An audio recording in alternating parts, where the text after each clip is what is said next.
Hey, everybody, it's Honesty, and this is the Right Honesty Podcast. We're We're back, and I'm excited. I also want to say that Adrian and I are both battling day job wars. And so just, if we got an attitude, that's why. Aw, but not with this story. No, not with this story, Chad. Not with this story at all. Yeah. Okay, so we have our questions and I am prepared, but I still have feelings. But we'll start with you as, oh, wait, let's talk about, wait. Let me slow down because I'm ready to jump the gun. This week, we are talking about another book by Nia Forrester, Mhm. and it's called The Wanderer. And I had so many feelings when Which is why I wanted you to read it. by the time I finished it, but we'll go in order like we always do. Attorney General, how did you come away from it? Well, since I pressed you and then kept reminding you because you were juggling a bunch of things, and I was like, have you read The Wanderer yet? I want you to read The Wanderer. I want you to read The Wanderer. Because this and a la carte are my two favorite Nia Forrester stories. Hmm. Even though I have gone back and I've read others, and there are others that are in categories by themselves. We talked a little bit about the Mistress trilogy Yeah. when we talked about a la carte, but The Wanderer is the Wanderer and the a la carte series are my two go-to comfort reads from Nia, and I can't fully articulate why this story just calls to me so much. But Hmm. maybe as we now talking about it with someone will help flesh that out for me. I can tell you all the different things I love about it and Hmm. whatnot. Um, and maybe that's what it is, because it is both a unique and also very familiar story, right? Like there are Yeah. things Yeah. about it that she just did. She took a very, very tried and true storyline and still added some unique things that made it very much her own. And I just love it. I do. Yeah. Let me do a summary real quick and then I can break down Okay. because I'm getting ready to fall out.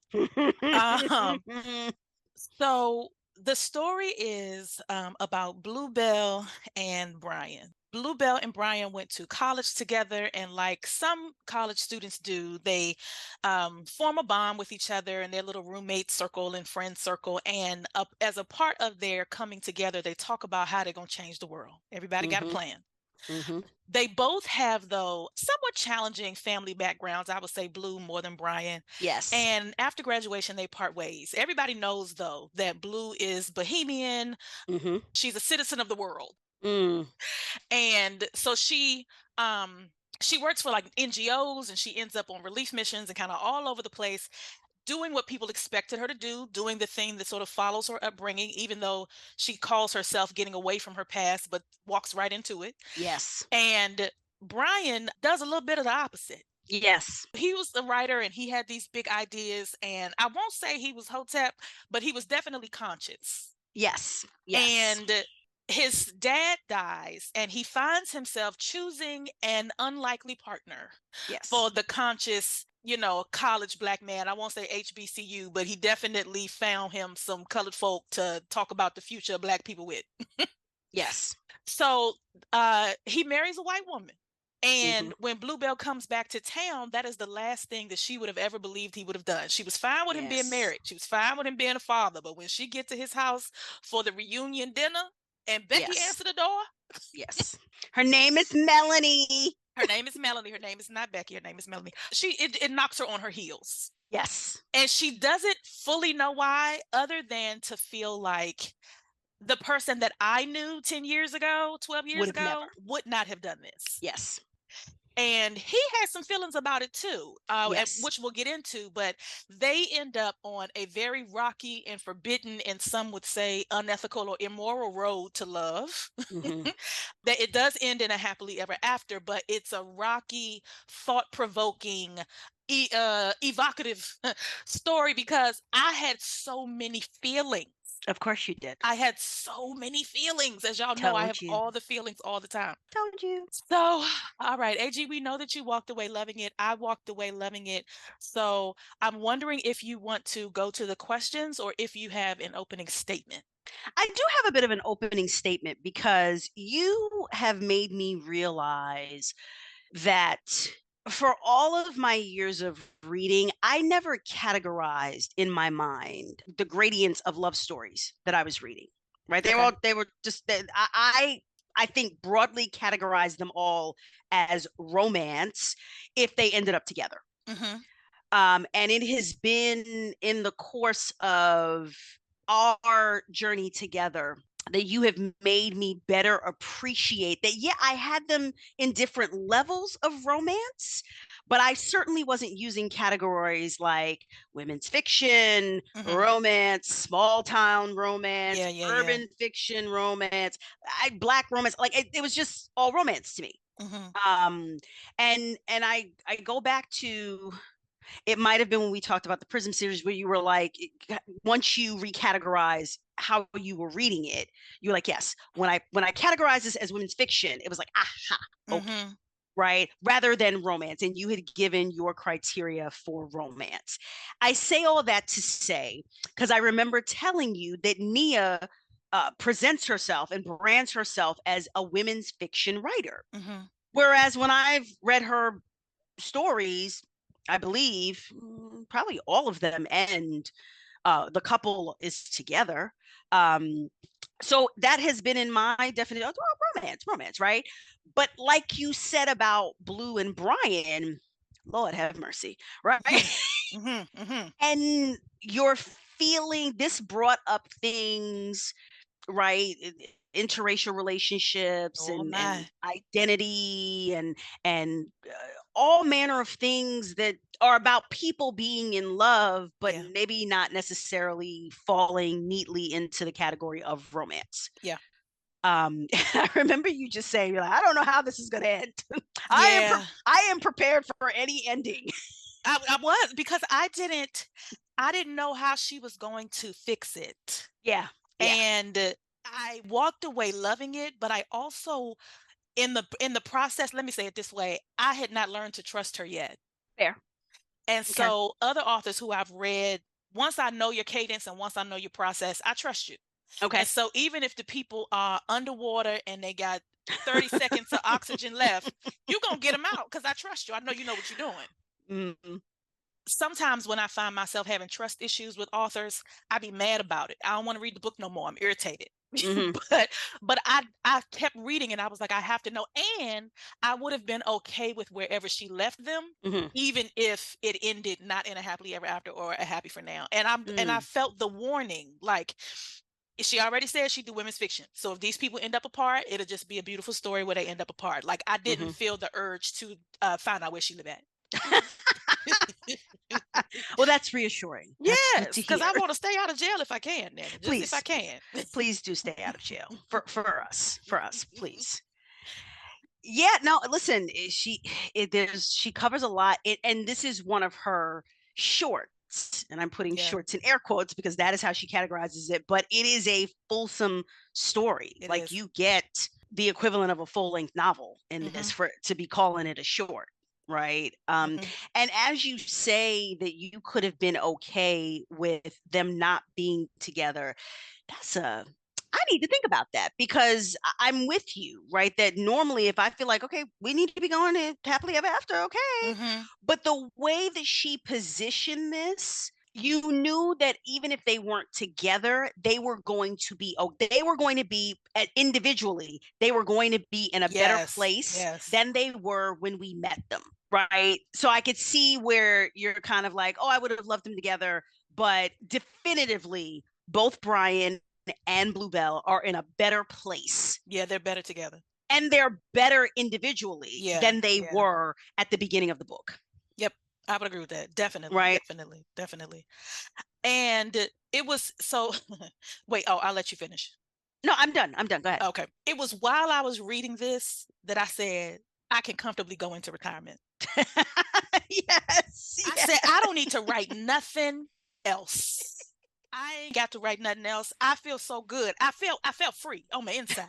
You understand what I'm telling you? I felt an easy peace. It's an old Christian song to say I'm not uneasy. You know that song? I do not. That song is unfamiliar to Say me. I've been down to the river. I've been baptized. My soul is happy now. I feel all right. I'm not uneasy. Oh my Lord. That's how I felt while I was reading it. I said I ain't got to write another word. She's got it. Okay, now tell me why. What was it about this story that was evoking that kind of reaction from you? Because that's a very dramatic reaction, and I Well, remember y'all you know me. saying, right? Yes, I remember in the course of it, you were like, I've read authors that have made me want to, like, they've inspired me to keep going, and you said this was the first time that you read someone where you were like, you know what, readers of the world are in excellent hands Everybody in without good me. hands. Y'all don't need me. She's doing just fine. Um, so it was because when, and there are passages that I highlighted that I'll bring up. Yes. In the process of unpacking this story, first of all, she makes you incredibly comfortable. Yes. From Yes. the first word, you are as patient with her as she is with her story. I never wanted to rush it. I never wanted to skip ahead or like get to the good part. I walked at the same pace she did, and Mm-hmm. as an author, that is a skill, Mm. especially for my strange brain when I typically know 5 steps ahead what's coming. And even in this story, I did not. Mm-hmm. Mm-hmm. And not only did I not know what was coming, but I also didn't feel hurried. And so the opposite of this is Joan, who y'all know how I feel about Joan Vassar. She made me fall so in love with the sweet parts that even though I read every word, I couldn't wait to get back to my family. Mm. I wanted to get back to when everybody was safe. And some of that is a byproduct of the fact that Joan Vassar writes stories with a whole lot of trouble in it. Yes, indeed. And so I always want my Fort family to be safe. And so I sometimes would rush Joan because I want Elbert to get back to Anna in one piece. Fair. Fair. Where with Nia Forrester, this story and a la carte, I mean, and the a la carte series as well, for whatever reason, I was just comfortable going at her pace. Okay. So I can see that. the other thing is that, how can I put this? When the characters were sharing their reasoning, her characters are smart, Yes. and even when they make dumb decisions, their reflections after the fact are a mix of personal reflection, awareness of the world that they're in, and a ability to kind of put their behavior in context that you rarely see. So here's an example. I'm about to get Mm. in the book and try to find it. Yep. So he talks about why Melanie, Yep. and he gets into how she was what I needed at the time. She didn't Yep. push me. She didn't require anything of me. Yep. She didn't, and even in the early parts of the book, he talks about how she lets him be the man, but not in a way that makes him feel like he earned it. Yes. What is her brain? Yes. I'm trying to figure out what is Nia Forrester's brain. And so while these things may not seem groundbreaking, for me as a writer to just have just a little tiny piece of a line, 2, 3 sentences, but that opens up your complete understanding of the person Mm-hmm. in a way that another author would have done in 7 scenes. You would Mm. have seen him arguing with his daddy, and you would have seen him talking with his friends, and you would have seen him riding the metro, and you would have seen him but she was able to do in 3 sentences what you completely understood. His father died. He was all alone in the world for the first time without the influence of his father's heavy hand. He had got sisters-in-law, been around black women, but he as a black man knows what it's like to be with a black woman. Yes. And as much as we are loving and kind and caring and all of these things, there is an element of responsibility and accountability to us that maybe, at least in the world of this book, Melanie didn't do. Yes. And so he was able to live in his grief, and he was able to be catered to and coddled, and he was able to do all those things without his partner saying, when you going to open up that laptop and start writing? Yeah. You know what I mean? When you going to stop playing around with these children and get back to what you supposed? And you saw that even when Melanie was like, oh, I mean, just writing, but he's not really into that anymore. And I was like, Yes. oh. Yes. You don't know who you married. Because this is one of my favorite parts. Um, when he's reflecting on why Melanie and why he could not handle a Black woman at that time. And what Yes. Nia wrote was, and it didn't hurt that she came in my life when I needed the carefulness and solicitude that she showed me. I felt as fragile as spun glass back then and couldn't have handled the fierce, soul deep love and brisk effectiveness of the Black women I was usually attracted to. The it's you and me against the worldness of the Black women I knew down to their very bones because their hopes and fears were the same as my hopes and fears. And I wanted to disappear from myself back then. Melanie helped me to do that, and I was grateful. And I've talked to you, like Just off. hold on real Go quick. ahead. Why would I ever write another word? Because you have stories to tell But like and a after gift to that, share. No, why would I ever I pick? just Why answered. would I ever open my laptop? I hear what you're saying. Go ahead. I just answered that question. Stop it. But like what one of the things that I said to you was interracial relationships, and more specifically Black men with white women, Mm-hmm. still does evoke a very emotional response from me rather than a logical, practical love is love, even though I believe that those two things coexist without a problem. And my husband, a Black man, it regularly calls me out on that. He's like, I don't understand. I don't understand why that bothers you so much. And he's like, you're married to a Black man. So, like, what's the problem? And I'm like, it bothers me because of the implication that he has gotten the prize Mm-hmm. according to American society. A white woman is the prize. Mm-hmm.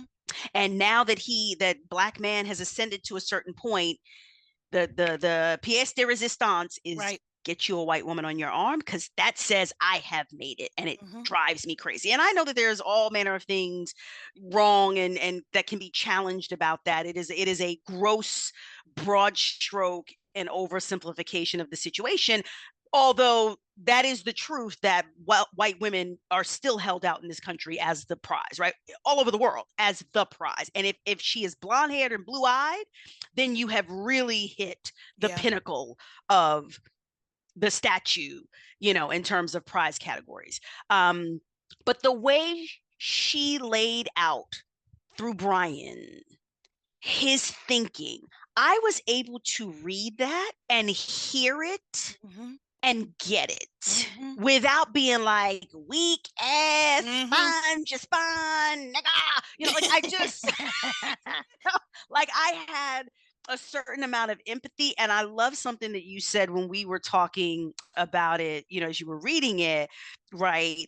That take race out of this. Many people do not think about what loving the person they marry, what that looks like years later, Yes, indeed. Yes, right? indeed. They don't think past. I think you were like, they don't think past the honeymoon, right? Because Mm-hmm. Brian also admits that test that he did not actually think about Yep.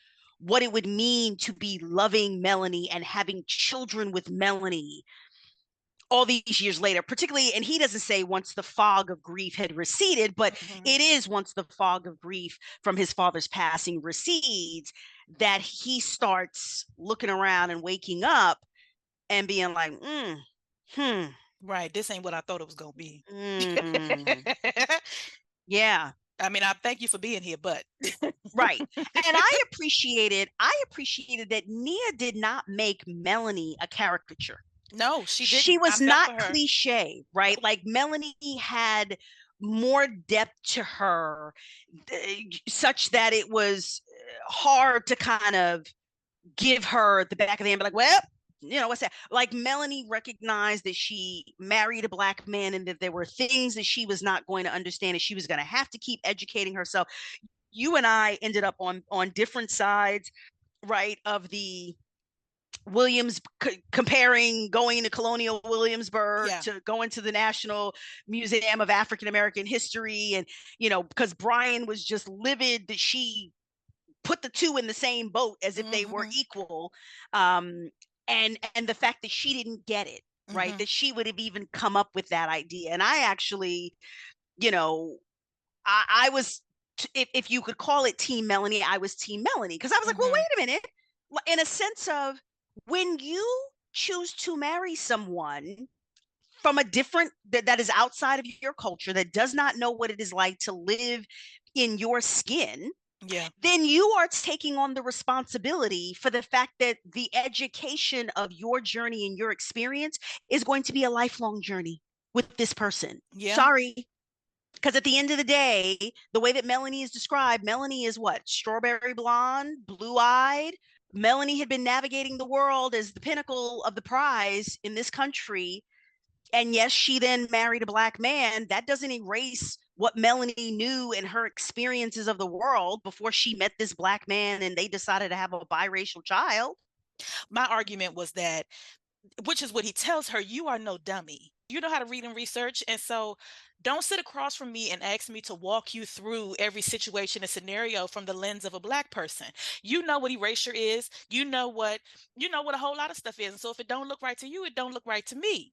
But I hear you when you say you married a person that didn't have your experience on purpose. And so you gonna have to deal with that down the line. But in the moment, I understood him saying, this is not a time you could have figured this out on your own. We're not talking about why raisins don't belong in the potato salad. You know what I'm saying? We're talking about the Black History Museum, that when you go in the basement, you in a slave ship, and when you Right, go at the top, you see George Clinton in the mothership. Like, you understand that they're not the same. You get that. right. That's not you. I don't need to help you with that.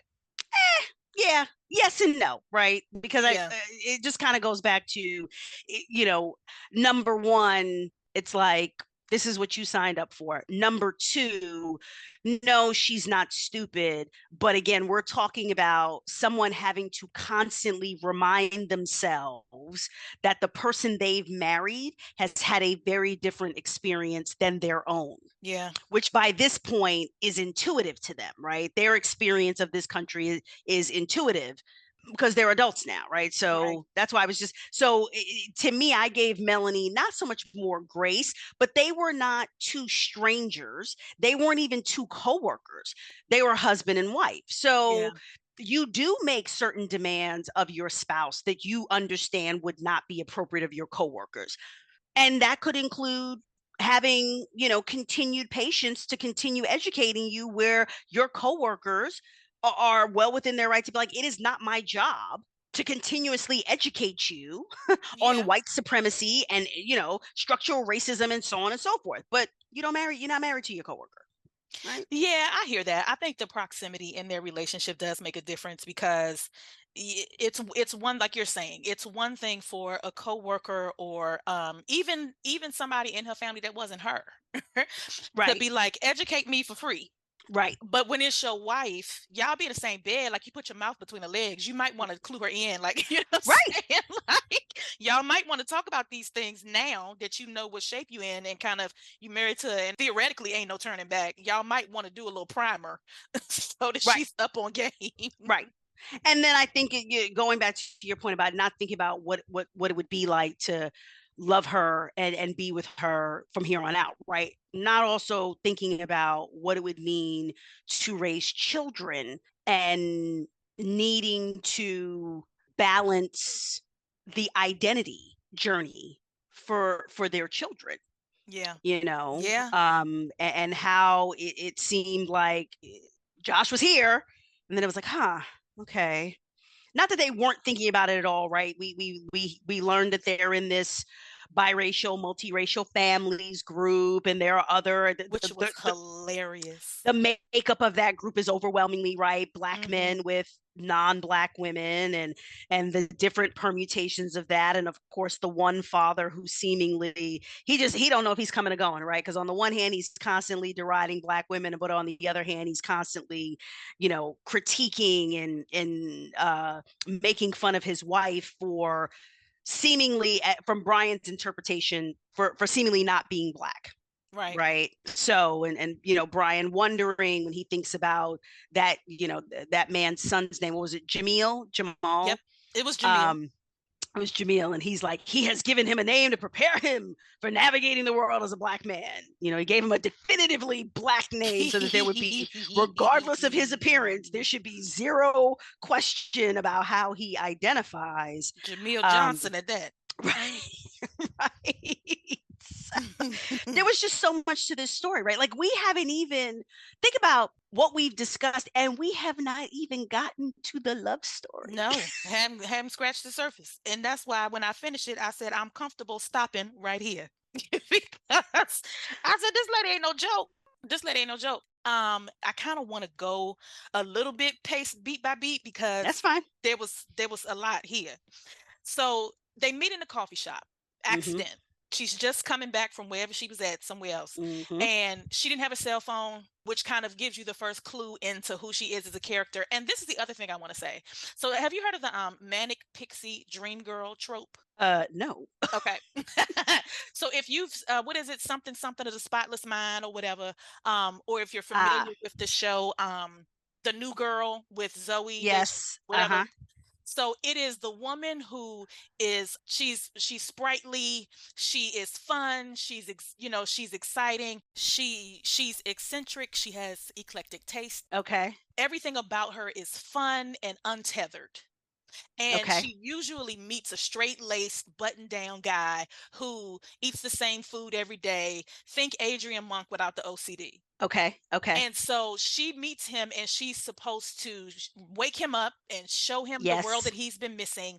And Yes. he loves her for it, but at some point her untetheredness from reality causes him a real problem in his life. And so there's a temporary breakup until they come back together and they figure out how to mesh worlds. Another example of this is Dharma and Greg, that show from a long time ago. I never watched it, but I remember the name. So she got very close to manic pixie dream girl here, in the sense that Blue comes back, she doesn't have a cell phone, she's like living with her brother, she doesn't have a job, every 10 minutes she's saying she gonna look, but she ain't finna look, and she don't need to, her brother, she's fine. But when she sees him, she says things like, wake up your soul, I think she says, or like, these ideas that she's here today and then tomorrow she's telling you that she has a ticket to the Galapagos and she's going to, you know what I mean?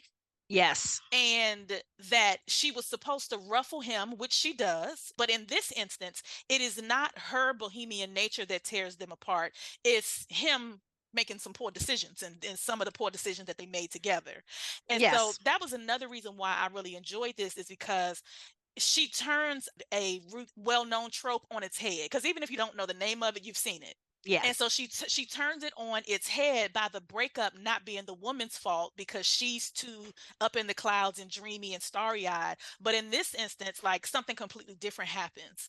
Yes. So what I would also say, though, is that we also learn that some of the examples that the friends from college relied on as, Bluebell, flighty Bluebell, wasn't entirely accurate. Yes. Right. Yes. It was Blue chasing after her mother, who was more of that archetype that you've described. And her father went along with it and said, well, this is the life that we chose, and so on and so forth. Right. So I also thought there was something to be said for that, in that, as you know, Nia got close to that, but then you also realize that some of this was people's uninformed assumptions, and Blue keeping family business. Both Brian and Blue are black, right? Black folks.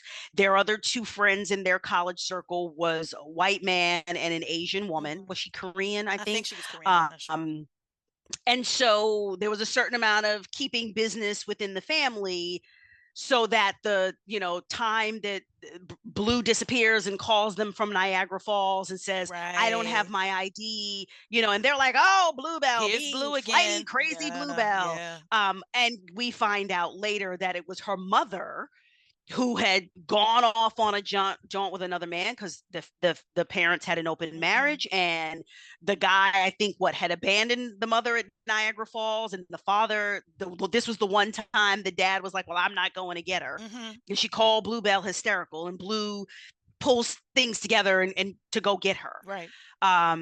That's very different from, I'm a flower child of the world, and I'm just following where the spirit tells me to go. And that's more than that. So Absolutely. I appreciated that Blue hat was there was more to her than that. And also the reminder that, sometimes people make their assumptions based on what you're not sharing. Right. But go ahead and go to the dinner scene. She gets to his house. She finds out that his wife is white, and she turned into a shady something. she she makes all kind of comments, and like her body language changes, and she just her her surprise and her judgment and her disdain are Yeah. apparent to him.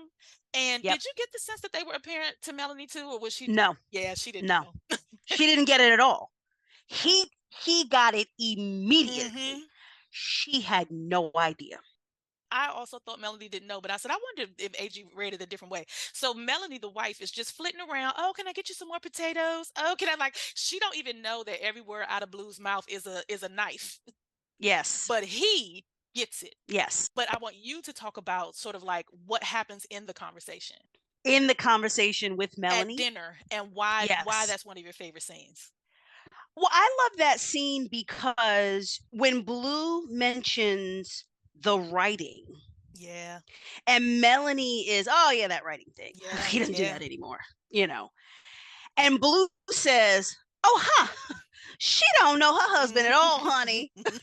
She don't know this man from a can of paint Hmm. because the Brian that she knew lived and Right. breathed for writing."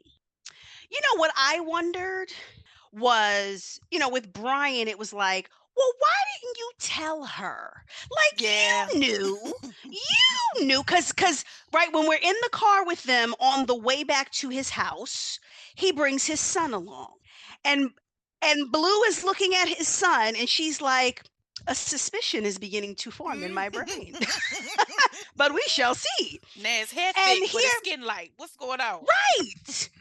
And I just kind of thought to myself, when you got to the point of you're inviting me to dinner at your home to meet your wife and your son, knowing what we knew about each other, that's going to be jarring, that's going to be shocking. Hmm. And you don't preempt it at all, but then you get upset. And he got upset because ultimately he got upset because he knew, right, Right.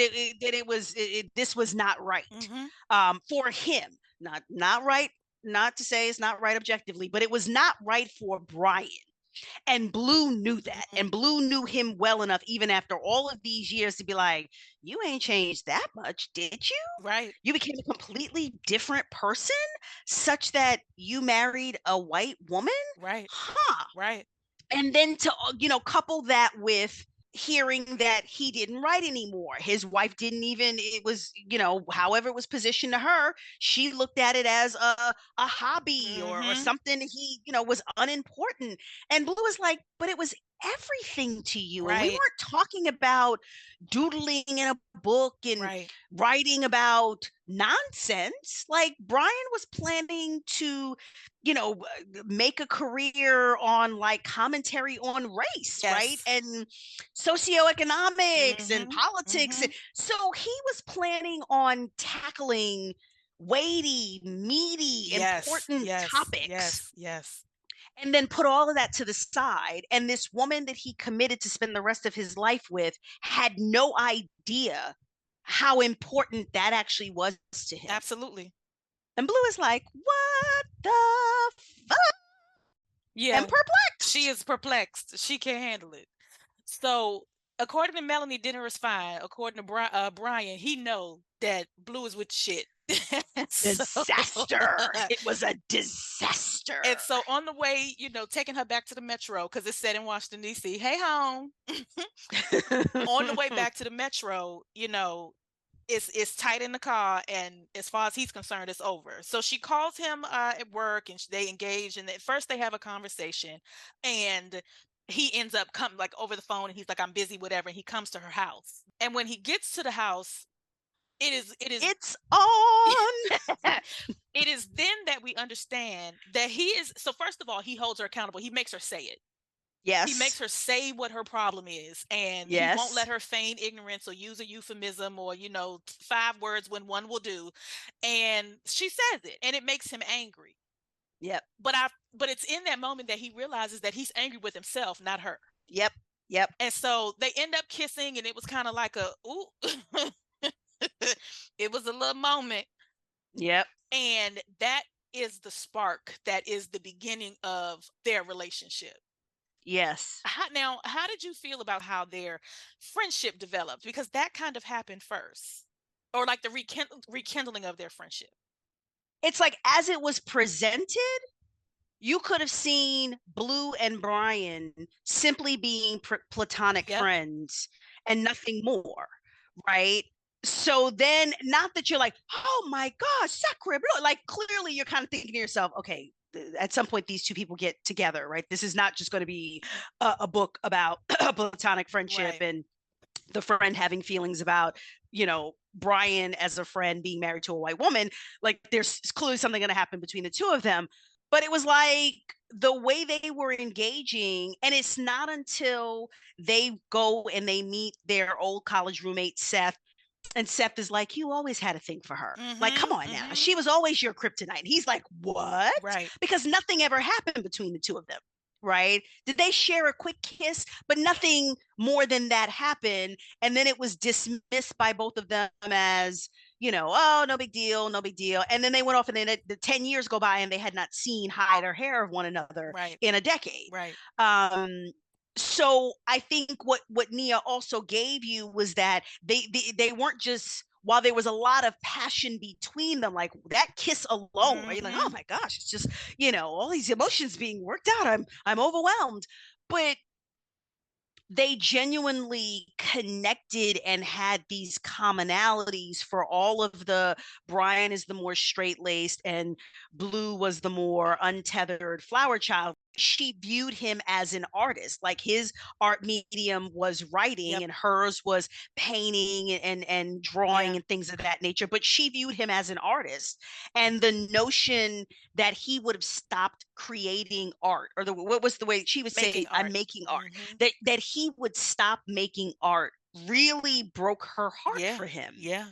you know Yeah. um so I thought it was just set up in a way that you knew they weren't just two people with unfinished sexual Right. business, Right. right? They were two people that had a lot of commonalities. Maybe we could call them unlikely kindred spirits. Mhm. And intersected at a time where he had made some pretty permanent decisions such that their reconnection Right. was taboo, right? And this was the parallel that was something to me after the kiss. So after the kiss, he gets home, and Melanie is in the kitchen cooking, and his son is somewhere playing, and he kind of goes up and looks at himself in the mirror and tries to figure out what's going on with him.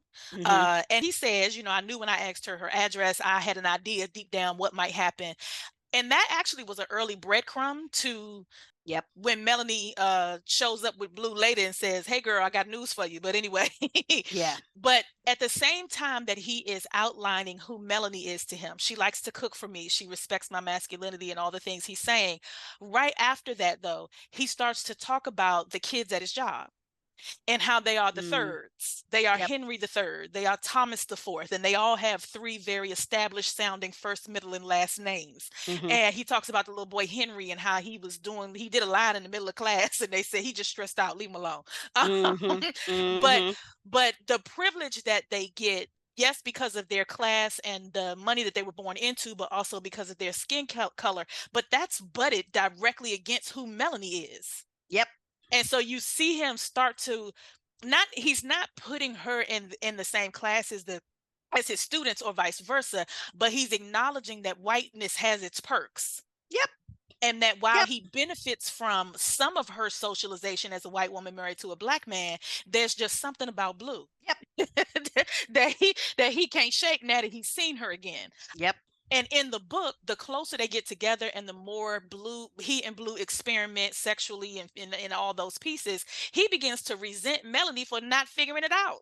Yes. And the unspoken thing is that a black girl would have caught it. Yes. A black girl would have said, "You smell funny. What? Where you been at?" Right.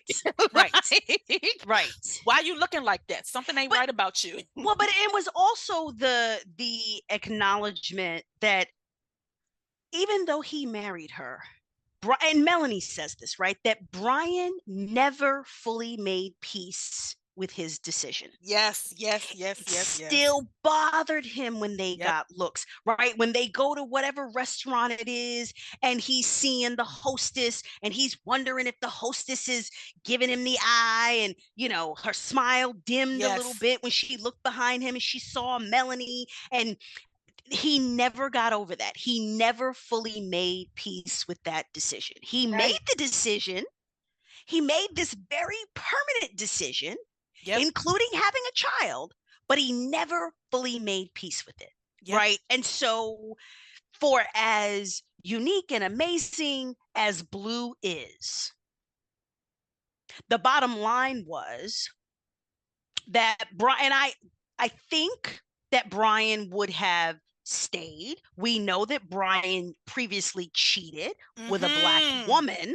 Child, she tell her you ain't the first one. Or the only one. Yes. You ain't the only one. That hurt my stomach. My stomach was hurt. Yes. He was like, I got something for you, bitch.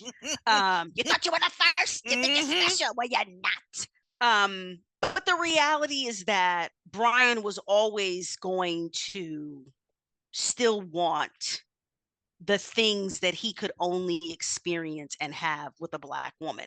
I Yeah. just think that because they now had a child, I think that had it not been Blue, Brian probably would have cheated again, but I don't think he would have left. But he definitely would have cheated again.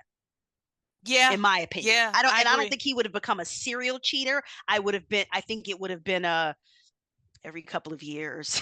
That, or he would have found somebody else to fall in love with because he was ready to be done, Maybe. Because he ends up saying, we've been trying, and even before,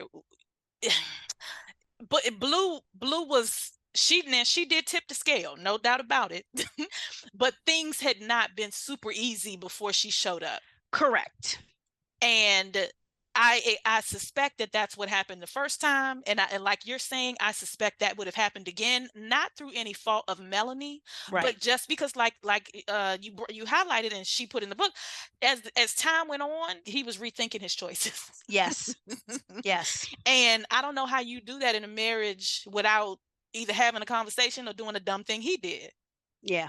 So he gets back home, they, do all that there, and slowly you see their friendship developing. It is just coffee.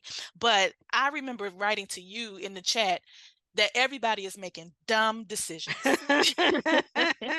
You ain't got no business meeting this woman for coffee first thing in the morning. You should be helping your son put his undershirt on. Why are you leaving the house in time to have coffee with this woman before your job, leaving the house to have ice cream with it, lunch with it in the middle of the day, and coming back and seeing her for ice cream after it's over? I wanted to kick that boy square in his jaw. This is a bad idea. Yep.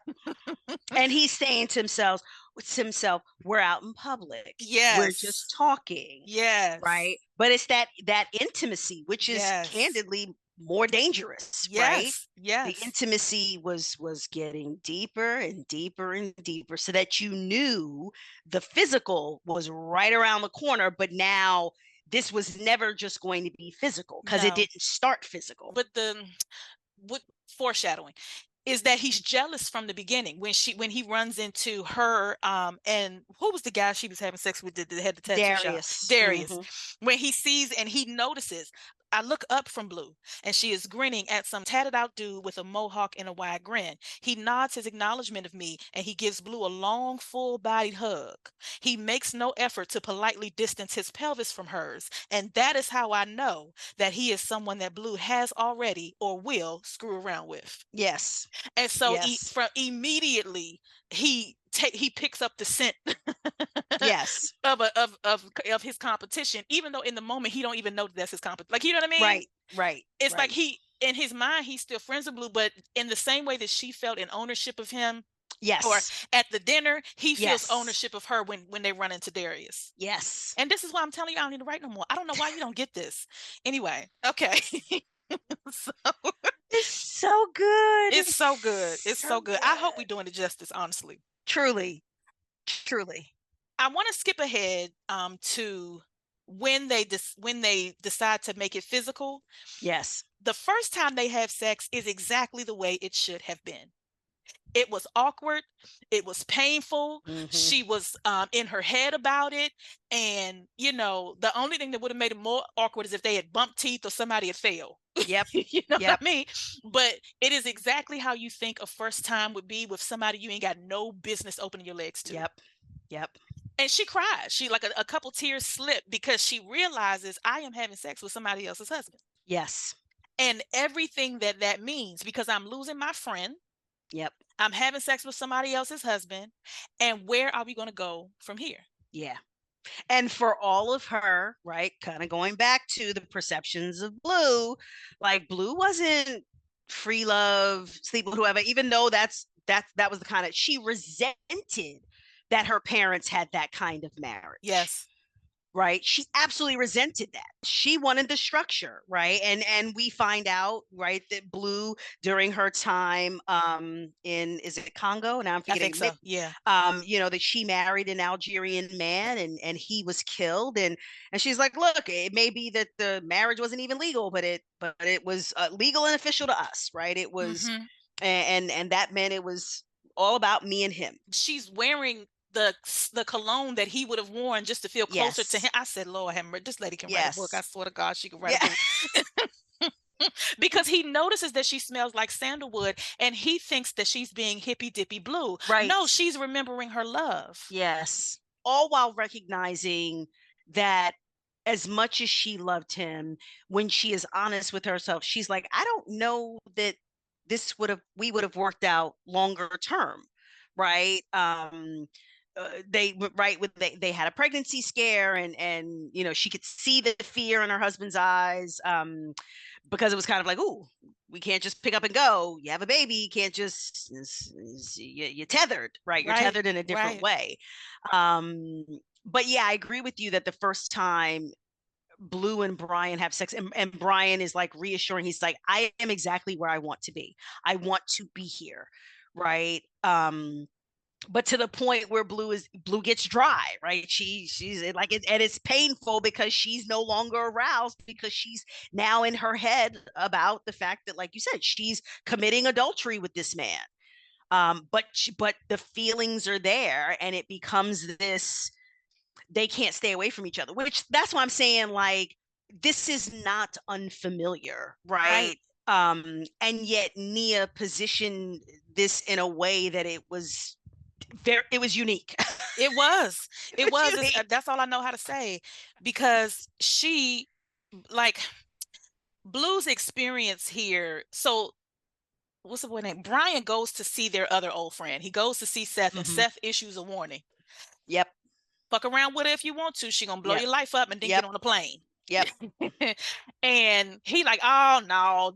And that's just a few scenes before they get to the first time that they have sex. But sort of plugged in there, though, is Brian and Blue go to New York to see Seth as like a little reunion, and they get to the hotel and you think it's going to happen, but it doesn't. Right. Right. Right. And so there are some false starts here, which I also thought was incredibly realistic and reasonable, because even though they kiss and they cuddle, they don't go all the way. But I don't know, especially with your friend, how quick you are to help them destroy their marriage. Right. Right. And I think they still Right. wanted to stay in the delusion of we're just friends, even though they knew they weren't. Yeah. And Yeah. so I even enjoyed just like her acknowledging that they wouldn't go straight to swinging from the chandelier, Right. Right. even though they get there. Right. So they start having sex, and they really have this quasi relationship, and they still meet each other day in and day out. And now he begins to lie about where he's going, and there's a reason Mm-hmm. every day for why he can't come home on time. And Mm-hmm. Melanie, eventually starts to see that something is going on, but because she doesn't have a point of view in the book, we don't know how early it is that she thinks something is going on. Mm-hmm. But a part of her respecting his manhood, whatever, whatever, and kind of not pressuring him, is her not saying anything Yep. until it's right in her face. Yep. And you see them start to pull apart, or him pull away from her, in he don't want to have sex with her. He want to put a condom on, and he don't want to come. Like, if he doesn't have a condom on, he doesn't want to ejaculate inside her, because she's hoping that another baby will fix it. I had a new category. Like, what you love, what you hate, surprise you. What made me cringe? Yes, honey. And that, let me add it to the list right now, was number one. Brian desperately trying to avoid getting his wife pregnant again. Yeah. Like, this is so cringe worthy. Yes. Oh, I'm so uncomfortable. And she was begging, but not begging. And I just wanted to be like, girl, stab him. Yeah. Ooh. It was tough. And it made me think of the show Coupling, which I didn't watch, but they had this groundbreaking show with this lily white woman and this almost Sudanese black man. And they showed them like kissing, and they were semi-nude, and this was on BBC television. And so it was the juxtaposition of their complexions that just had never been seen on TV before. And he describes just that. Yes. About how her skin tone looked against his, and I wanted to vomit. And the pinkness. Yeah, I wanted to vomit. I couldn't handle it. And I was just like, I couldn't handle it. I was like, yet that felt very authentically it did. Man. It what did. A man would be like, ooh, yeah. Ew. Yeah. And not that love who you love, and that's not what I'm saying. It was just his explanation of it was so frank. Yes. And it was also something that I had not heard before. And so it was jarring. And brilliantly done, considering that this was written by a Black woman. Yes. Telling the story as a Black man married to a white woman, and having a very man reaction about the intersection of his genitalia to hers. Yeah. But like, what, and I had to really get into my own bias and be like, why is this troubling for you? Like, why is it that you don't want to hear about him loving his wife that happens to be a white woman? But I think it was in the description of her, like you were saying right in the beginning of the episode, the description of her as lovely and fair.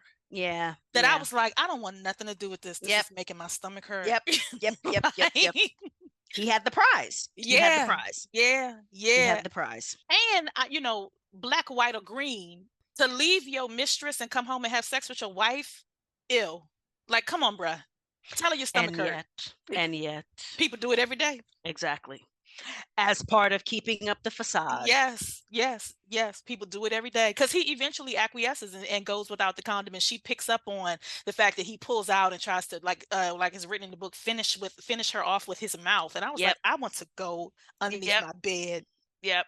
And it's just God, when you've gotten to that point, when you are that desperately afraid of having another child with your wife. Yes. Brother, like, whew, you got big problems. I mean, this ain't indication that it's time to do something else. Like, right. And it also shows, like, it is hard to end a marriage when your reason is just because I want to. Yeah. And so people make up a reason. And there are many women who are married to men and they say, I wish he would just cheat.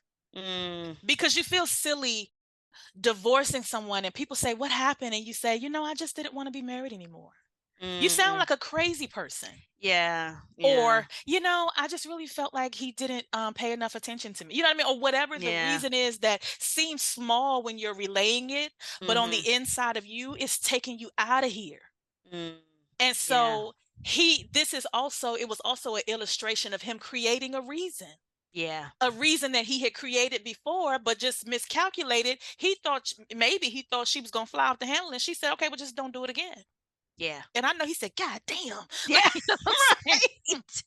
I thought I had her. I thought I was going to get out of this shit. And she all right with it. All right, Brian, but just don't, maybe we'll go to counseling. And, what do you think made you want to do that? Where, he wanted her to throw a pot at his head and say, I'm leaving you. Yes. So So, and that's why I say I felt for Melanie as a wife, even though I struggled with the illustration of her character as a white woman. Yeah. But as a wife, I got it. As a wife, I completely understood her finding Blue once she figured it out. I Yep. completely understood her, tiptoeing around her husband, because when you know that there are things that haven't been said, you don't want to push the person out, but you also know that you have things that you want to get across. So I got it when they were playing soccer outside and she said, "I'm on Josh's team." And that was her declaration that, like, you like, and he says it, that was her declaration, that if it's going to be fixed, you got to fix it. Yep.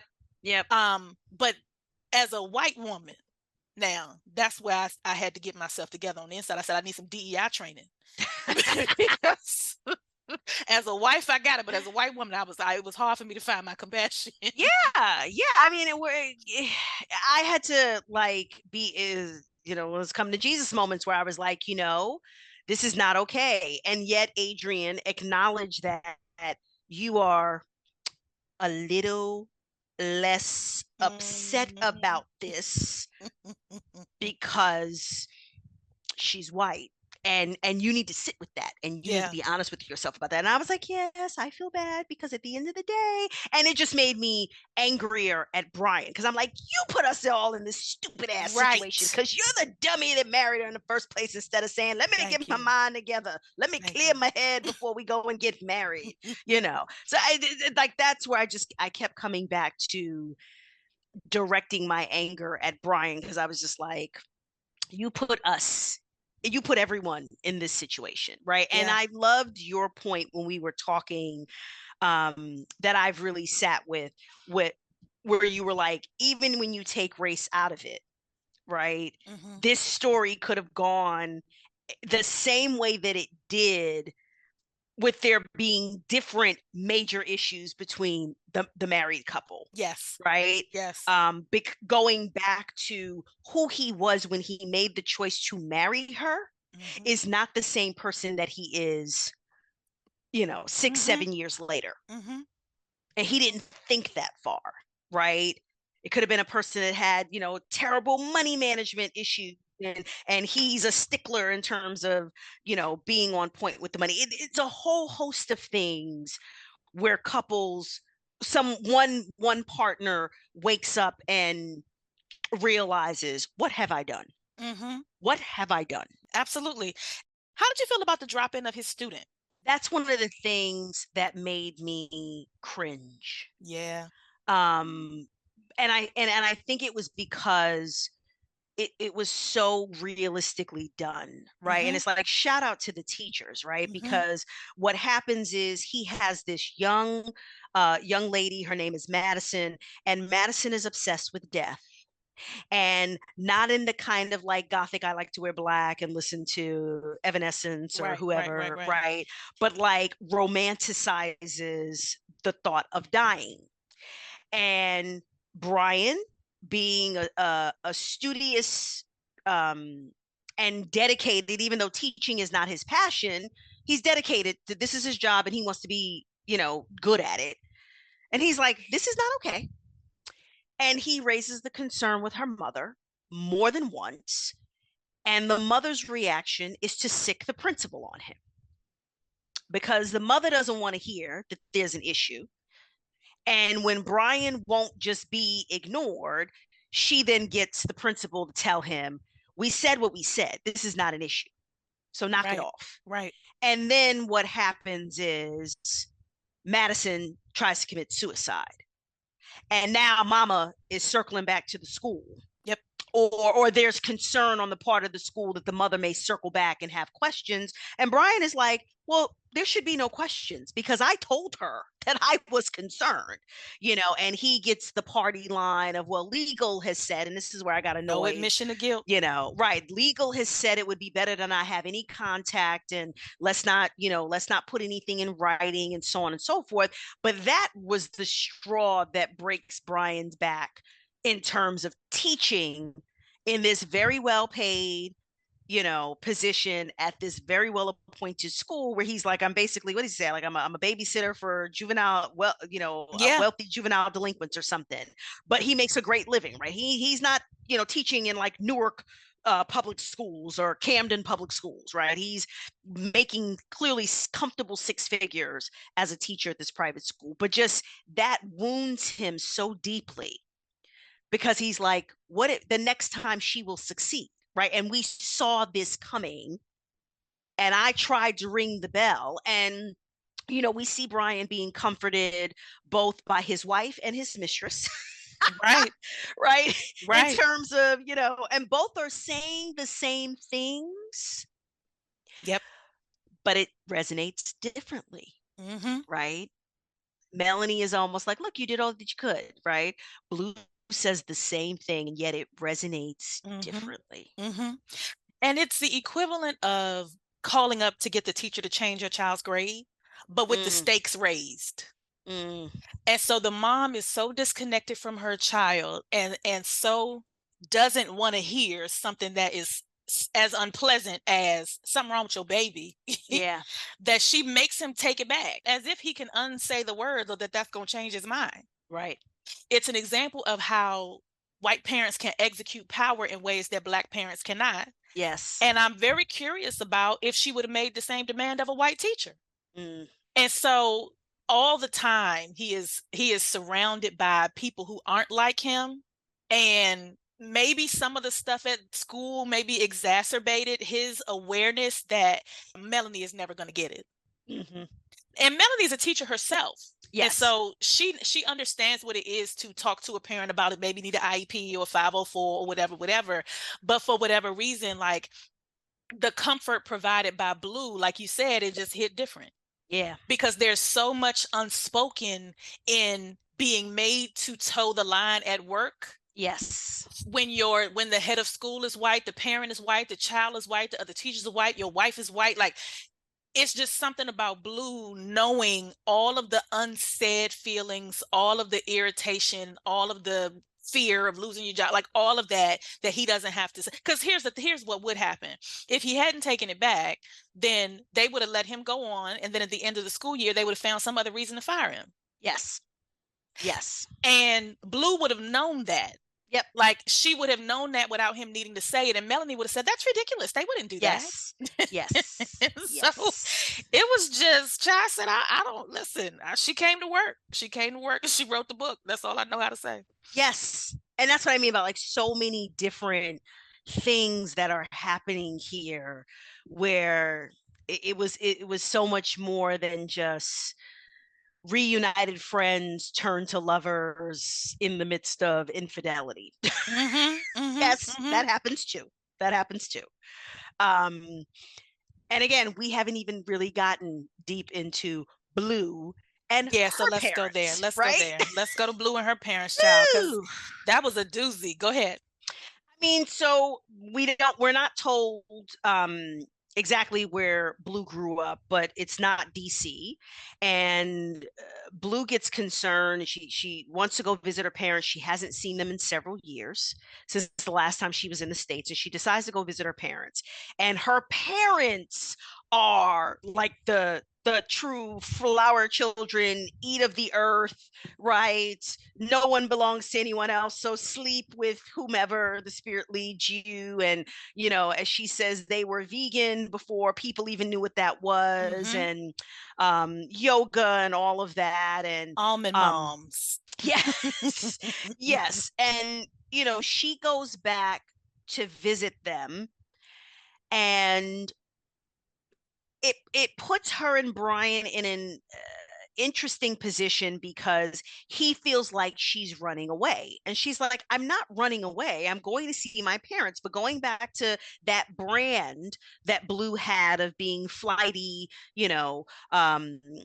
and dropping things and running off at a moment's notice, that is what Brian is being reminded of. And he's like, but we're building something here. And she's like, okay. We're I mean, all right, I'm going to see my parents. I'll be back. Right. He Right. doesn't I'll be believe her. back. He Mm-hmm. doesn't believe her to the point where she is texting him and he's not responding. Mm-hmm. He blocks her. Right. Well, He kind of. block. Yeah, he stops responding, even though we know that he is reading all the messages. There's a couple of times where she sees the three dots. It looks like he's going to respond, and then he doesn't. And before we know it, Blue has been with her parents for 3 months. So now it does start looking like what he was afraid of, right? That she's going to settle in and stay there and leave him behind, typical Blue, after he's got, she's gotten him all wrapped around her finger. But what is happening with Blue and her parents was that, like you said earlier, she wanted to be anything and everything but her mother. And she is having these revelations when she gets back home that she dresses like her mother, Yeah, that yeah. they share things in common, right? Her father tells her outright, you know, you are very much like it. She's like, I am not like my mother. And he's like, actually, you are. Well, if you look in the mirror. Right, right. And she's kind of like horrified that they have the same sense of style with like the bohemian skirts and the armful of bracelets and the beaded belts and whatnot. And they just, she had a lot to unpack with her parents Yeah. because we learned that Blue had an older sister named Daisy. Daisy was killed in a car crash when she was 16. I think Blue was 12 or 13, and their younger brother Rain was what, 6 or 7, or maybe he was 9, but he was the youngest. And however weird her parents were before her oldest sister was killed, their weirdness from Blue's perspective just goes to another realm and dimension after Daisy is killed. And she and Rain are basically left to fend for themselves. And Blue has a ton of resentment towards her Mhm. parents over that, specifically her mother, because she views her mother as the villain, Yep. as the person that drove the bus, and she had some resentment towards her father, but it was more like she viewed her father as one of the victims, right? That he was the first victim, and then she and Rain were the littlest victims of their mother being, this flighty woman who always cared for others more than she cared for her own family. Hmm. And her father's like, that is not how it was. And you have a lot of anger towards her that you really need to let go. And our marriage was what we chose it to be. I am not a victim. She didn't do, anything to me that I did not allow. Like, we had an understanding and we are exactly where we want to be. Um, and Rain, who we know is this incredibly successful independent musician, Hmm. because Blue is living off of him. Rain's got a beautiful town home in Hmm. DC, and so Rain is doing well. Rain won't have any communication with his Nope. parents, but he sends them money. Every month.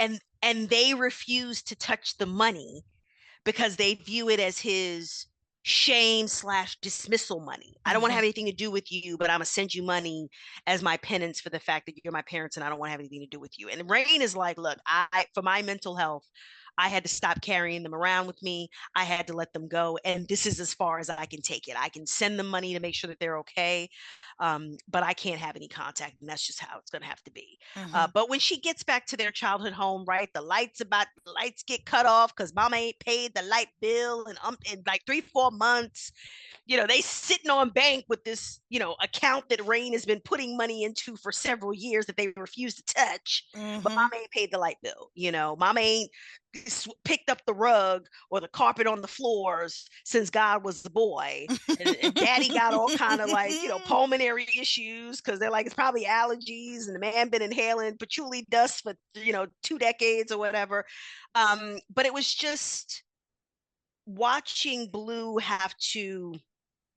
watching her work through her feelings about her parents. And it wasn't belabored. Like you said, I mean, Nia is a master with her She's words so because, efficient. Blue is there and you feel the heaviness of that baggage that she has with her parents and what they need to work through. They don't have a ton of conversations though. Mm-mm. But they talk just enough to have a breakthrough. Yep. And when she's leaving, they are in a better place. They don't fully understand each other.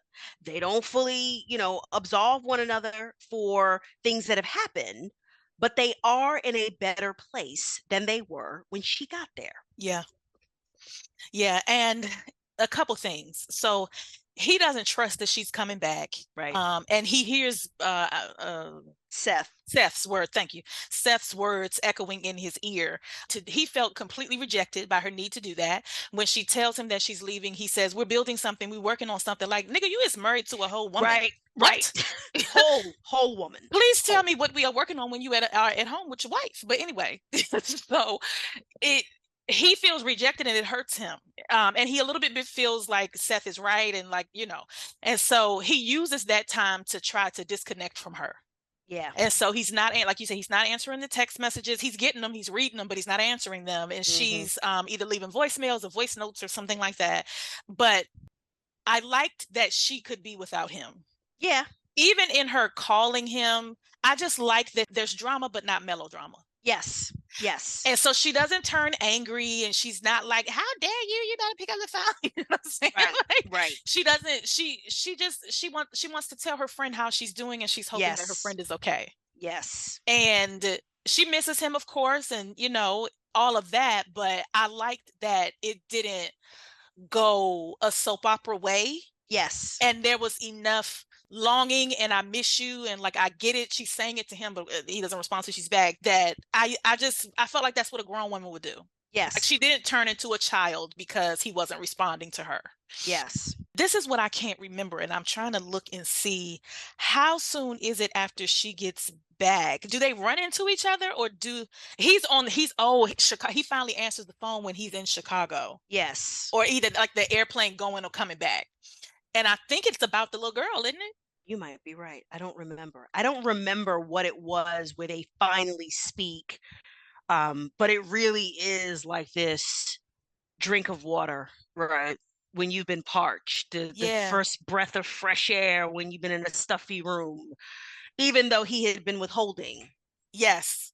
Because he says, I can't even begin to admit to myself what I'm doing, but I know in my heart what it is. I am slowly, surely pulling away from my marriage, but the pulling away alternates with trying harder to be the husband I know my wife deserves, trying harder to convince myself that this is just a phase, trying harder to believe that this will pass and Melanie and I will grow old together, trying harder to convince myself that all this has nothing to do with Blue. You out of your mind, sir, if you don't think. You need to check in with yourself on the inside if you think. Sir. Right. It has everything to do with Blue. And so he talks about how in the early days, it was like long messages and then it turns into pictures and he misses the messages. And he says, if I respond to any of her messages, I'm afraid I'll say just that. Come back to me. And I can't because it is not something I even have the right to say. I am married and I have promised Blue nothing. The right thing for us both is for this thing between us to die on the vine. But the right thing is also the most painful alternative I can imagine. And so somehow they talk. And then when she comes back to town, they get back together, although he does have a strained conversation with her father and her father, Melanie's father, who is basically saying, if you want to work at my friend, I got, you can come work for me at the car dealership. Right. No, he don't own a car dealership, but it's essentially that. Yes. It is the son-in-law working at the father-in-law's business or taking a handout from the father-in-law, and Brian don't want nothing to do with it. That was another one of those moments that made me cringe, right? Where he's basically like, I have this great opportunity where you could just put your brain on autopilot, make a ton of money. You all could move out here to Chicago and he could be, Josh could be closer to his grandparents and, you'll have plenty of time to spend with Melanie and, reconnect and all of those things. Oh, and by the way, I heard y'all are trying to have another baby. And Brian's like, oh, right, because she make all this noise while they having sex. That was another cringe moment. Like I'm telling you, it's like for the first time I created a category of what made me cringe. Well, it's on the list now.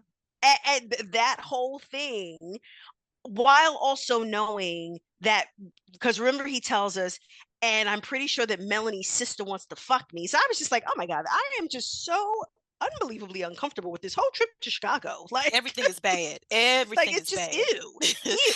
And even once they separate and he says that he gives Seth 6 months before he approached Melanie himself. I said, Lord have mercy. Everybody is a hot mess. All of it. I was just like, ew. Yeah. It's just so much in this story that is 224 pages. I know. Like, you know? She's something. So she comes back to when she comes back to town. I think they just decide to see each other because 10 minutes after they see each other, she's sucking his dick inside a room, and she don't even care that Rain can hear it.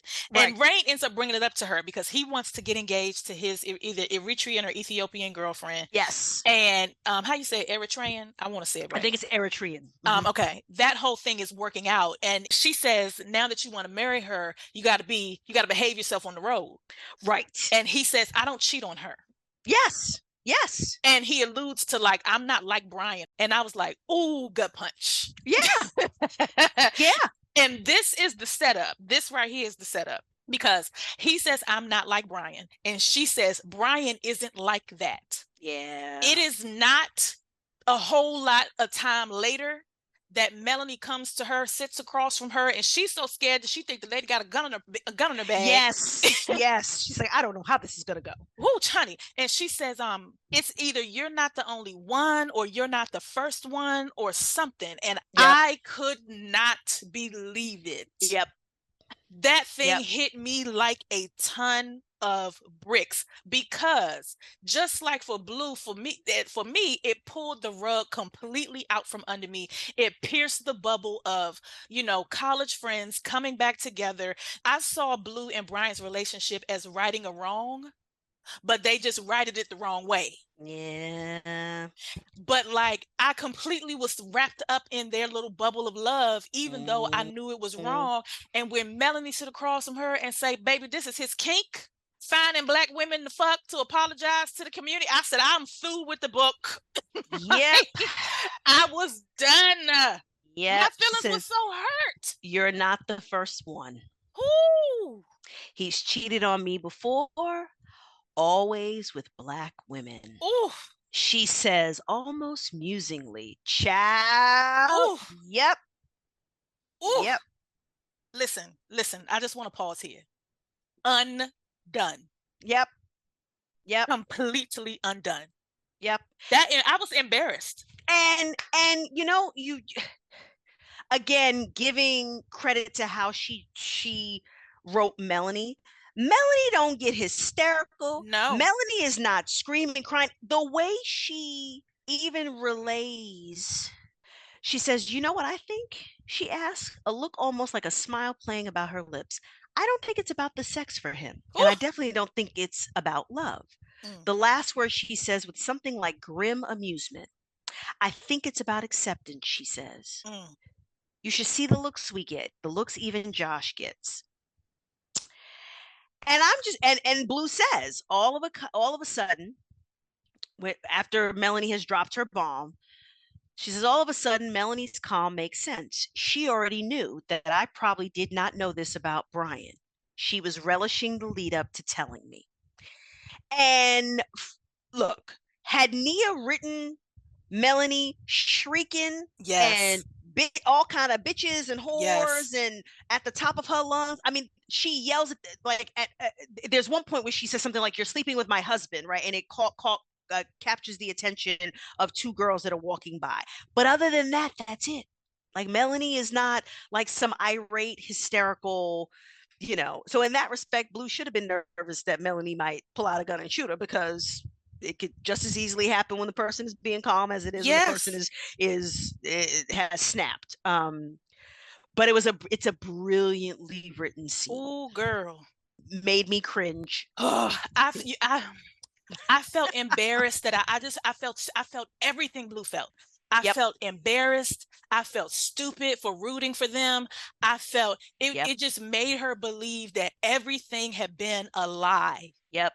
And she thinks that she is waking up his soul and that she's opening his heart and she's and this woman come tell her, oh no, baby, this is what he do. I said, ooh. I said, this chicken done come home to roost in a way that I did not expect. No. She hurt my feelings so bad. I was like, I wish I knew her so I could get on Facebook and tell her she's a terrible person. Because like, I want you to know that hit me like, listen, she's ruthless. Yeah. Because she lulled me in to a false sense of security. Yeah.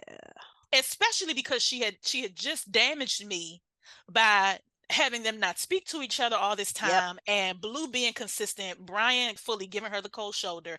And then when they finally speak, he breathes for the first time in 3 months Yep. because he had been holding his breath that whole time, trying to act like he was fine. All for this woman to come set cross from her and say, Mm, "You are not mm, the mm. only one." Nope. Child, that thing made me upset. I was Mm. upset. so, so this is when they meet, and what she finds out, I think this is what happens. They end up like meeting in the park or something, and he want to like brush the hair out of her face and be all loving and Yes. stuff, and she keep moving and shrugging him off. Yes. And somehow he says I moved or something like that, because she doesn't know that. They haven't fully like debriefed from Right. everything that has happened in her time away. So she doesn't know that he's moved out and got an apartment. So he says this like it means something, Yeah. because he doesn't know that she has spoken to Melanie. And when he finds out that she's spoken to Melanie, even without her saying the words, he's like, he notices like some things that she's saying and how she's acting, and he's like, and then he says something like, I thought she might, I don't know how she found you, but I'm not, basically in his mind he's like, I'm not surprised. Right, because he wasn't trying to hide it anymore. Right. And that's what he says. I wasn't trying to hide it. I didn't Yeah. erase my text messages. I didn't, whatever. And then when she confronts him about his prior infidelity, he kind of, puts his face in his hands and it's like, God damn, fuck. You know what I'm Yeah. saying? Because number one, I don't think he was ever going to tell Blue. Yeah. And number two, for him on the inside, this was different. Yeah. But to Yeah. Blue, it don't look different to me. Right. Why would it? Right? Why would it? It's like, because you've done this before. So I'm not the right. I'm not the exception to the rule. Child, my little feelings was hurt. Yeah. Yeah. And what was as painful as that was, I was glad that Nia handled it that way, because to your point earlier about how are you going to fix this? Mm-hmm. There was no fixing it in that moment. Yeah. They needed to go their separate ways, and there needed to be space and time, and because how do you move forward after Yeah. that? And Right. mind you, this is at 90%. Yep. And so that's why I was saying to myself, if this is how they walk away, I still enjoyed the meal, Yeah. because I did Yeah. not trust her to get me to happily ever after. I didn't. I know now to trust her, but at the time I didn't. And so she walks away from him, she blocks him, and they don't see each other for It might be close to a year. Yeah, it might be close to a year. It is close to a year, because by the time they see each other again, they bump into each other at the coffee shop again. He sees her and he's so struck by seeing her, he kind of freezes in the door. And when somebody bumped to get past him, and when he ends up apologizing, the sound of his voice makes her look in his direction. Yeah. And here again is a moment for melodrama to drag the book out. She doesn't rush out. No, I just can't. It's too much. Right. You know what I'm Right. saying? They sit and have a conversation. And he tells her that the divorce is final and that he moved and that he's doing this and that he's doing that. And she admits that she blocked him initially, and then she unblocked him. And that she has moved in with Darius, not with him. She lives in the space above the Right. apartment above the tattoo shop. And so because he now knows that her number is the same and she's unblocked him, and he knows where she works and where she lives, she sort of leaves it up in the air what they're going to do next. But for him, it's like, I'm hopeful because at least I know where to find her. Yeah. And so of course they end up back together. He drops by her house and she doing something with some turpentine like a sociopath. Girl, go outside with that before you kill yourself in here. Like a sociopath. Like, what are you doing? Why are you in this enclosed space with this noxious gas? Oh, Go goodness. do you care about your own self? Do something about that. Anyway, they end up he shows up at the house, I think, and maybe unannounced. And she lets him in, and they Yes. start again. Now, this was another little drop in toward the end of the book, is that they end up moving in together. Mm-hmm. The divorce is amicable. Everything gets handled, everything's all right. And he could see his baby every day. He'd go by the house, and there were a couple instances, more cringe, where he goes by the house and Melanie tried to do it to him. Yes. Trying to bring it back, and I was like, girl, just stop. Yes. It's like, let it go. Just let it go, girl. I hate for a man, in those situations where the woman is still trying and the man is like, I'm not in the mood, I always want to stab him. Yeah. Don't do that. You see what she's trying to do. You need to have a different kind of conversation with her. Oh, But anyway. goodness. But the relationship with Melanie turns when Melanie finds out he's back with Blue. Yes. And so then it's a little harder to pick up the son, and the son can't go to his house. And Right. she got, she's making his life hard again. And Blue, who wants to develop a relationship with the little boy, but can't because my mama don't like you, so I don't like you either. Right. And God knows what things Melanie is telling Josh about Blue and about his dad. Yes. And so, but even that wasn't, like we talked about in the last book, like bombastic, like fuck you. Yes. You know what I mean? Yes. What it looks like is, hey, I want to come see Josh. Oh, not tonight. He's not feeling well. Well, Melanie, this is like the 5th night in a row. Well, maybe the weekend. Right. And like, hey, I want Josh to spend a night with me. I don't think that's a good idea. Yeah. He's not ready for that. He's not ready for that. And I don't, you've got permanent company over there, and I don't really know her and do not wish to. And Yeah. so I think we ought to slow down. You Yeah. know what I mean? Like, Yeah. it's nice, nasty. Right. Where it's just like, ooh, Lord, this is too much. Yeah. The book ends with, of course, they're in love. They're living together. He done got a grant to be an artist. They living in some artist loft, and they living their little free spirit lives. And I love the end of the book because as things get choppy with Melanie again, and Blue kind of is always reminded of how they got together and what their history is. She's honest with herself, and she says, sometimes I start fights with him for no Yeah. reason. Yeah. Yeah. And it's because she's dealing with her feelings about it in the same way that he never accepted his choice of Melanie. She has to accept her choice of him and how they went about it. Yes. Yeah. Yes. And the consequences that come with that. Yes. So at the very end, she says, but I never worry that we will break up, or that he will leave me, or that I will wake up one day to the urge to travel far away and leave him. I feel secure with Brian. I am as sure as one person can ever be about another that we are well past all of that. If we wander, we will wander together. I said, I don't need to do no more work. What you said, you were like, I'm done. I don't need to write do anything why, else. why would I write, Adrian, why would I write another word when she's writing for us all? I don't need to do it. I don't need to do it. I'm comfortable. Oh, goodness. It was amazing. I love this story. Oh, it's amazing. It's amazing. Yeah.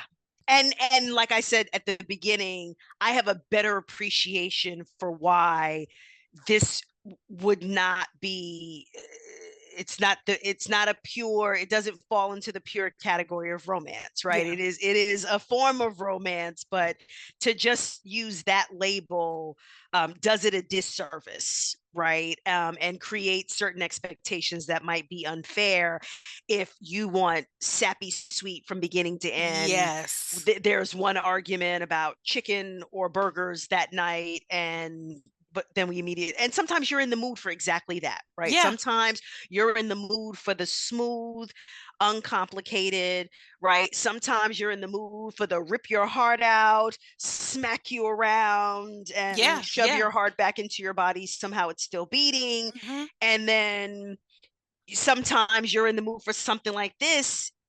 Once you know that something like this exists, right, where it was just the journey was just incredible to this couple's happily ever after. But I love the point that you made. It was not melodramatic.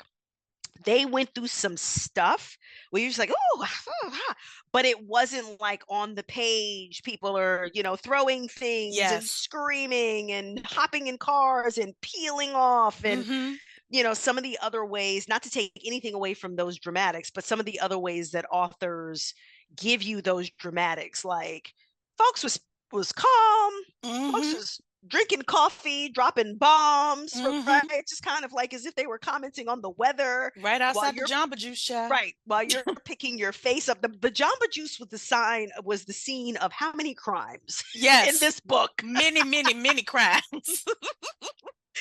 Covered in the yellow tape from a crime scene. For sure. But yeah.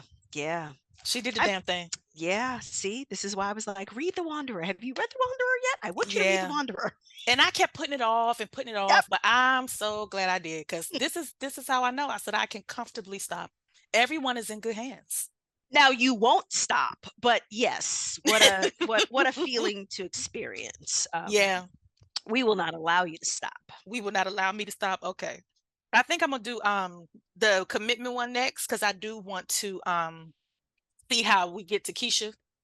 So you'll have to Okay. walk me through that. Okay, yes, because you can read Sean and why am I blanking on the protagonist Riley's story, and then you could, if you wanted to, then jump to Go the straight to the Mistress mistress, which I trilogy. think I might, and then come back around. Mm-hmm. All right, ma'am. Is there anything else now after we have No, just, no. exhausted ourselves with this very excellent literature? Seriously, I mean, I before the year is done, I know I will likely spin the block on this again, and then the added bonus is that then I will listen to our discussion, which is like dessert. And we are going to behind the pin, so I am going to tackle her. Oh, well, indeed, indeed. Um, And hope the police yes, don't get me before we walk over the Uber over the Budokan. that's actually going to be, yeah, like the delicious cherry on top of a sundae, right? Because we all know when Yes. you get to meet someone and you've been fangirling over them, and that's why I wanted to introduce you to Nia Yeah. and her world before Behind the Pen. But now I know I'm going to apparently have to bring You restraints should. and It's gonna be out possibly of a love stun though. gum. I'm gonna knock her down out of love. Yeah. Oh, that's lovely. That's great. Hopefully, if she listens to this, she understands that you're not going to actually knock her down. No, But I won't knock her down. she's No. a lawyer. She takes things literally. I don't So want to go to jail. I like words being are free. important. I might just hug her real hard. There you go. There we go. Let's keep it to that. Let's keep it to Right. that. All right, ma'am. Good night. All right. Bye. Bye.